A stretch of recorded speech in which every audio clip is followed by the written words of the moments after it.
قال الله يا من بأمرك تفتح المقفلة، لطفك وعطفك علينا يا كريم الجود. وقال ابن طيب صليب الراس ما يشغله هرجل مقفل لا حاسد ولا محسود. يا عم ناصر عرفت الوقت وعرفت له، جربتم كل ابوهم في زمن معدود. عرفت ذي يتبعون السحت والقلقله، وعرف للصدق واهل الموقف المحمود. انا اعرف الحق واعرف ذي يبا يجهله، واعرف طريق الغوام خطيت منه كود. واعرف وجيه الزلط هدامت القبله، واعرف وجيه الشرف ذي ما تشله انقود. وعارف الهرج واعرف ذي يبا ينقله، وعارف اهل السراير والقلوب اندود. ويابس الراس لا حد بالكلام زعله، ينود الحيد لصيم والصليب يلود. يا عم ذي ما يحب الخير ما يفعله، ولا تحل العلالي حاضنات الدود.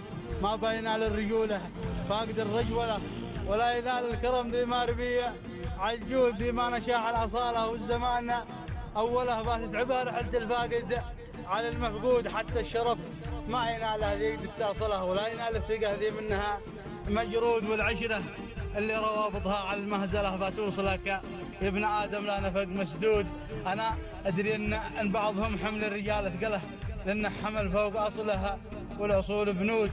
والرجل يعرف خروجه لا اعرف مدخله، من شاء الله يكتفي للريعه والمنقود. والمال لا شك عقل ذي بلا معقله، والقاه موجود ذي قد كان مش موجود. لكن لا طالت السوقات والمرحله تبقى الرواحل والقعود اقعود. صح المثل قال ذي ما تعرفه تجهله، بس المواقف تسوي للرجال حدود. حد يكنز المال والثاني يكنز حوله، وقوت الله وحوله ما عليها زود.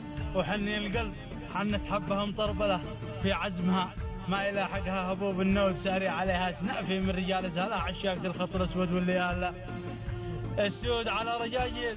ذي ما تزرع المشكله اهل النقاء والوفاء، ذي فعلهم مشهود في وقت فيه الضمير بتاعه للمزبله. واستأسدت الضان ما هي من اصول اسود.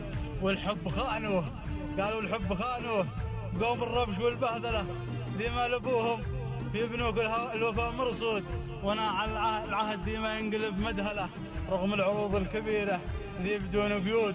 لو باتخون الليالي بدر في مكمله، حلفت ما اخون حبك يا رقيق العود، حلفت ما اخون حبك يا رقيق العود. وسلامتكم.